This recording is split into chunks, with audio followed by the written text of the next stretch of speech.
Hello and welcome to our YouTube channel. Students, I am Amar and you are watching Amar Sir's English classes. Students, आज के इस अंक में हम करने वाले हैं प्रेजेंट कंटिन्यूस सेंटेंसेस के पैसिव वॉइस। तो चलिए बिना देरी के इस टॉपिक को शुरू करते हैं। देखिए, सबसे पहले अपन देखते हैं प्रेजेंट कंटिन्यूस टेंस जो है उसके स्ट्रक्चर्स को। प्रेजेंट कॉन्टिन्यूस टेंस के जो स्ट्रक्चर्स हैं एक बार हम उनको रिकॉल करते हैं। उसमें हमने क्या देखा था? देखिए, सेंटेंस को हमने चार रूपों में देखा था: affirmative, negative, interrogative as well as interronegative. अब इसमें एफर्मेटिव में हमने पढ़ा था सब्जेक्ट के बाद में हेल्पिंग वर्ब हमने इसमें जानी थी इज, एम, आर। मुख्य क्रिया जो है वो फर्स्ट फॉर्म प्लस आईएनजी और लास्ट में ऑब्जेक्ट। ये हमने एफर्मेटिव सेंटेंस का स्ट्रक्चर देखा था। अब देखिए, नेगेटिव में हमने पढ़ा था subject plus is, am, are और मेन वर्ब से पहले नॉट हमने लगाया था और मुख्य क्रिया V1 plus ING plus object. इसी प्रकार इंट्रोगेटिव में is, am, are plus subject के बाद में V1 plus ING plus object और क्वेश्चन मार्क। ऐसे ही इंटेरोनेगेटिव में is, am, are plus subject plus not plus V1 plus ING plus object और लास्ट में क्वेश्चन मार्क। तो ये तो हुए सभी एक्टिव वॉइस। अब इनके पैसिव वॉइस कैसे बनते हैं उस पर हम ध्यान देते हैं। देखिए, पैसिव वॉइस जो बनता है सबसे पहले ऑब्जेक्ट को सब्जेक्ट के रूप में लिया जाता है। ठीक है, ऑब्जेक्ट को सब्जेक्ट के रूप में लेते हैं। उसके बाद में हम एज पर द ऑब्जेक्ट जो हमने सब्जेक्ट लिया है उसके अनुसार हम क्या लगा देंगे? वर्ब्स, हेल्पिंग वर्ब्स लगा देंगे। उसके बाद में आप देखिए, ये सेंटेंस जो होते हैं इसमें क्या होता है? कंटिन्यूटी होती है, निरंतरता होती है। और निरंतरता को डिनोट करने के लिए, कंटिन्यूटी शो करने के लिए हम इसमें प्रयोग करेंगे बीइंग। ठीक है, और मुख्य क्रिया जो होती है वो थर्ड फॉर्म में आती है। प्रीपोजिशन बाय हम लगाते हैं और फाइनली जो हमने सब्जेक्ट का ऑब्जेक्टिव केस लिया है उसको हम अंत में ले लेते हैं। इसी प्रकार यदि नेगेटिव, तो इसमें भी हम इसी तर्ज पे ऑब्जेक्ट का सब्जेक्ट इज, एम, आर, फिर उसके बाद में हम नेगेटिव बनाने के लिए नॉट का प्रयोग करेंगे। उसके बाद में बीइंग, मेन वर्ब का third form plus by, subject का ऑब्जेक्टिव केस। इसी प्रकार इज, एम, आर यानी इंट्रोगेटिव जो है उसका यदि हम पैसिव बनाएंगे तो सबसे पहले हमें लेना होगा इज, एम, आर।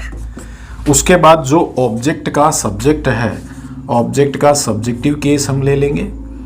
उसके बाद मुख्य जो क्रिया है उससे पहले हम क्या लगाएंगे? बीइंग, और मेन वर्ब को थर्ड फॉर्म में ले जाएंगे, बाय का प्रयोग करेंगे और जो सब्जेक्ट है उसका objective case, and we will put the question mark at the end. ऐसे ही इंट्रोनेगेटिव में हम is, am, are as it is structure के अनुसार हम ले लेंगे और ये इज, एम, आर हम किसके अनुसार लगाएंगे? ये जो ऑब्जेक्ट है हमारा इसके अकॉर्डिंगली। तो ये ऑब्जेक्ट से सब्जेक्ट यहाँ पर हो जाता है।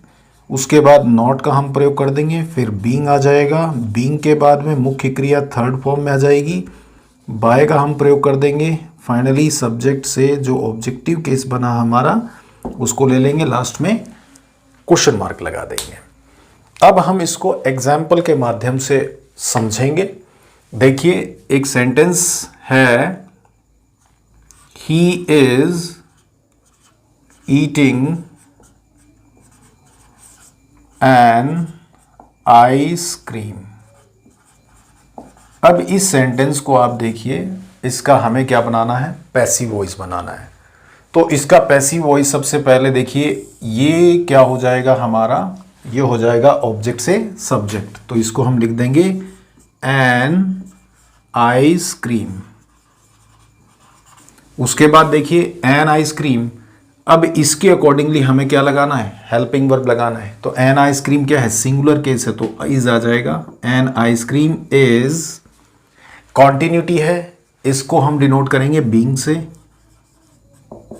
बीइंग के बाद हमें यहां पर मुख्य क्रिया जो दे रखी है, जैसे ईटिंग दे रखी है, तो उसका V3 लेंगे हम, तो क्या हो जाएगा ईटन। ईटन के बाद प्रीपोजिशन बाय हम लगा देंगे, और ये जो हमारा सब्जेक्ट है इसका हम ऑब्जेक्टिव केस लेंगे, तो ऑब्जेक्टिव केस क्या बनेगा, ही का हिम। इस प्रकार से हमारा ये पैसिव वॉइस बन गया। दूसरा सेंटेंस देखिए, she is singing, sorry negative लेंगे, she is not singing a song. इसका यदि हमें पैसिव बनाना है तो इसको देखिए पैसिव कैसे बनाएंगे। सबसे पहले ऑब्जेक्ट को हम ले लेंगे a song. A song singular है तो इज, नेगेटिव है नॉट, जो हमें सेंटेंस में दिया हुआ है, a song is not being. Sing का V3 हम लेंगे, सिंगिंग है तो सिंग का V3 क्या हो जाएगा, सिंग, सैंग, संग, बाय, और ये जो हमारा सब्जेक्ट है इसका ऑब्जेक्टिव केस क्या हो जाएगा, हर, और ये यहां पे हम लगा देंगे फुल स्टॉप। इसी प्रकार इंटेरोगेटिव सेंटेंस में एक एग्जांपल देखिए, एम आई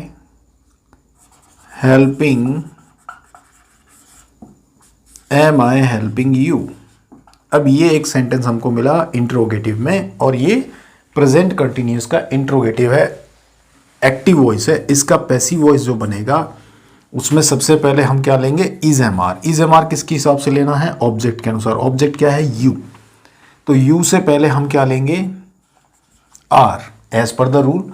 सेकेंड पर्सन के साथ इज एम आर में हमें क्या यूज करना है, आर, ठीक। तो आर यू, ठीक, इसको ऑब्जेक्ट से सब्जेक्ट लाएंगे तो भी यू का यू ही रहेगा, आर यू। आर यू के बाद में देखिए कॉन्टिन्यूटी बनाने के लिए बीइंग, और हेल्प जो है उसका V3, हेल्प्ड बाय, और आई का क्या हो जाएगा, ऑब्जेक्टिव केस मी, और यहां पे क्या आ जाएगा, क्वेश्चन मार्क।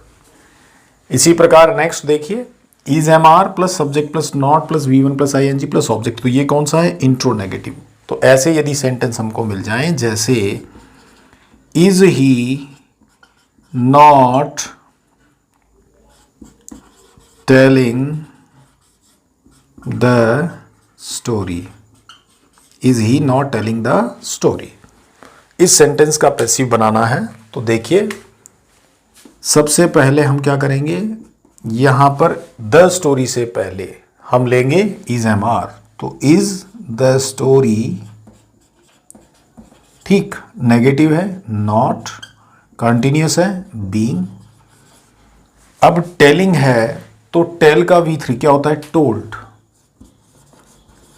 फिर उसके बाद बाय, और यहां पर जो हमारा सब्जेक्ट है ही, उसका ऑब्जेक्टिव केस क्या हो जाएगा, हिम, और अंततः हम क्या लगा देंगे, क्वेश्चन मार्क लगा देंगे।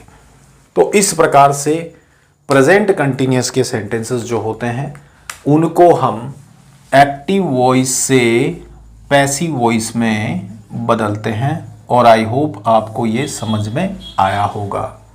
यदि किसी भी प्रकार की आपकी कोई क्वेरी है प्रेजेंट कंटिन्यूअस टेंस को लेकर के, यदि कहीं डाउट है तो प्लीज आप कमेंट सेक्शन में अपने कमेंट के माध्यम से भी अपने डाउट्स मुझ तक पहुंचा सकते हैं।